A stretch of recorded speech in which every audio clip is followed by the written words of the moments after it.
Hi friends, welcome back to my channel. இன்னைக்கு வந்து ரொம்பவே அருமையான முட்டை மசாலா எப்படி செய்யறதா நம்ம இன்னைக்கு பார்க்க போறோம். இந்த முட்டை மசாலா சப்பாத்தி, சாதம், தோசை, இடியாப்பம் எல்லாத்துக்கும் ரொம்பவே அருமையா இருக்கும். இன்னைக்கு வந்து முட்டை உடைச்சூத்தி தான் நம்ம ரெடி பண்ண போறோம். இப்படி உடைச்சூத்தி செய்யும்போது அந்த மசாலா வந்து ரொம்பவே அருமையா இருக்கும். இப்போ இது எப்படி ரெடி பண்றதுன்னு பார்க்கலாம். இப்போ ஃபர்ஸ்ட் இந்த ரெசிபி ரெடி பண்றதுக்காக ஒரு கடாயில 3 டேபிள்ஸ்பூன் போல நம்ம ஆயில் சேர்த்துக்கலாம். இது கூட 1 டேபிள்ஸ்பூன் போல பெருஞ்சீரகம் நம்ம சேர்த்துக்கலாம்.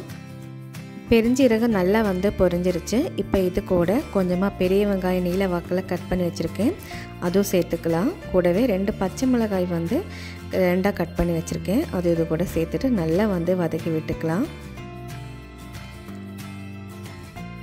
வெங்காயம் வதங்கிறதுக்காக நீங்கள் கொஞ்சமாக உப்பு வேணாலும் நீங்கள் சேர்த்துக்கோங்க.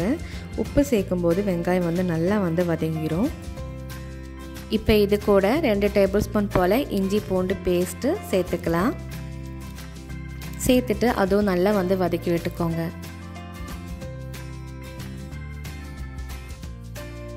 இப்போது வெங்காயம் வந்து ஓரளவுக்கு வதங்கிடுச்சு. இப்போ இதுக்கு தேவையான மசாலா சேர்த்துக்கலாம். இப்போ இது கூட மிளகாத்தூள் வந்து 1 டேபிள்ஸ்பூன் அளவுக்கு சேர்த்துருக்கேன். கூடவே 1 டேபிள்ஸ்பூன் போல் கரம் மசாலா சேர்த்துக்கலாம். மல்லித்தூள் வந்து 2 டேபிள்ஸ்பூன் சேர்த்துக்கோங்க. இப்போ இது கூட ஒரு 1/2 டேபிள்ஸ்பூன் பெப்பர் சேர்த்துக்கலாம். இப்போ இதுக்கு தேவையான சால்ட்டு சேர்த்துக்கலாம். சேர்த்துட்டு இந்த மசாலா வந்து நல்லா வந்து வதக்கி விட்டுக்கோங்க. இப்போ இந்த மசாலாவோட பச்சை வாசனை போகிற வரைக்கும் நல்லா வந்து வதக்கிக்கோங்க. நம்ம இந்த மாதிரி மசாலா வதக்கும் போது எப்போவுமே ஃப்ளேம் வந்து ஒரு மீடியம் ஃப்ளேமில் வச்சுக்கோங்க, இல்லைன்னா அந்த மசாலாவெல்லாம் சீக்கிரமாக கரிஞ்சிரும். இப்போது இது கூட 3 தக்காளி வந்து நான் அரைச்சி வச்சுருக்கேன், அது இது கூட சேர்த்துக்கலாம். தக்காளி வந்து அரைச்சி சேர்க்கும்போது உங்களுக்கு சீக்கிரமாக அந்த மசாலா வந்து வதங்கிடும். நம்ம கட் பண்ணி சேர்க்குறத விட நம்ம அரைச்சி சேர்க்கும்போது உங்களுக்கு சீக்கிரமாக அந்த மசாலா வந்து கிரேவி பதத்தில் வந்துடும். இப்போ நல்லா மிக்ஸ் பண்ணிவிட்டு இப்போ ஒரு 10 நிமிஷம் நம்ம மூடி வச்சுட்டோம். இப்போ பாருங்கள், இப்போ அந்த மசாலா வந்து நல்லா வந்து எண்ணெய் திரண்டு வந்திருக்கு. இப்போ நல்லா வந்து மிக்ஸ் பண்ணி விட்டுடலாம். இப்போ அந்த பச்சை வாசனை எல்லாம் போய் அந்த மசாலா வந்து நல்லா வந்து வெந்து வந்திருக்கு. இப்போ இது கூட நம்ம முட்டை வந்து சேர்த்துக்கலாம்.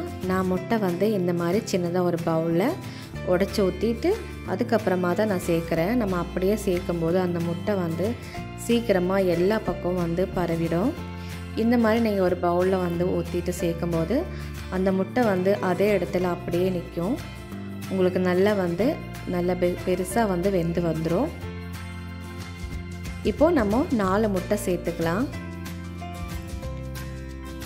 இப்போ 4 முட்டை சேர்த்துட்டோம்.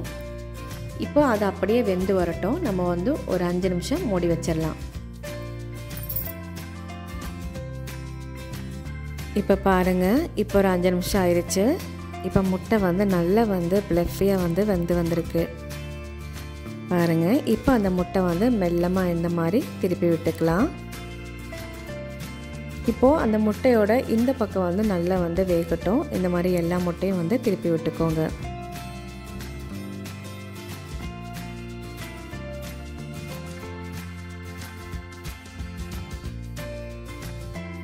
இப்போது மறுபடியும் நம்ம ஒரு 5 நிமிஷம் மூடி வச்சிடலாம். இப்போது 5 நிமிஷம் ஆயிடுச்சு. இப்போ பாருங்கள், முட்டை வந்து 2 பக்கம் நல்லா வந்து வெந்து வந்துருச்சு. அவ்வளோதான், நம்ம முட்டை மசாலா வந்து ரெடி பண்ணி எடுத்துட்டோம். நம்ம இதில் பெப்பரெல்லாம் சேர்த்து செஞ்சதுனால அந்த முட்டை மசாலா நல்லாவே அருமையாக இருக்கும். இந்த மாதிரி திக்காக வந்து நான் ரெடி பண்ணியிருக்கேன். உங்களுக்கு கொஞ்சம் லிக்விடாக வேணும்னா நீங்கள் வந்து கொஞ்சமாக தண்ணி சேர்த்துக்கோங்க. இந்த மசாலா சப்பாத்தி, தோசை, இடியாப்பம், சாதம் எல்லாத்துக்கும் ரொம்பவே அருமையாக இருக்கும். இதே மாதிரி நீங்கள் வீட்டில் ட்ரை பண்ணி பாருங்கள். குழந்தைங்களுக்கும் இந்த மாதிரி டிஃப்ரெண்ட்டாக செஞ்சு கொடுங்க, அவங்களும் ரொம்பவே விரும்பி சாப்பிடுவாங்க. இப்போ இதில் மல்லித்தலை தூவி இறக்கிடலாம். அவ்வளோதான், ரொம்பவே அருமையான முட்டை மசாலா ரெடி பண்ணி எடுத்துட்டோம். இதே மாதிரி நீங்கள் வீட்டில் ட்ரை பண்ணி பாருங்கள். ட்ரை பண்ணி பார்த்துட்டு இதோட எக்ஸ்பீரியன்ஸ் எப்படின்னு சொல்லி எங்கள் கூட கமெண்ட்ஸில் ஷேர் பண்ணிக்கோங்க. இந்த ரெசிபி உங்களுக்கு பிடிச்சிருந்துச்சுன்னா லைக் பண்ணுங்கள், ஷேர் பண்ணுங்கள். கீழே இருக்க சப்ஸ்கிரைப் பட்டனையும் பக்கத்தில் இருக்கிற பெல் பட்டனையும் ப்ரெஸ் பண்ணிக்கோங்க. அஸ்ஸலாமு அலைக்கும். தேங்க்யூ.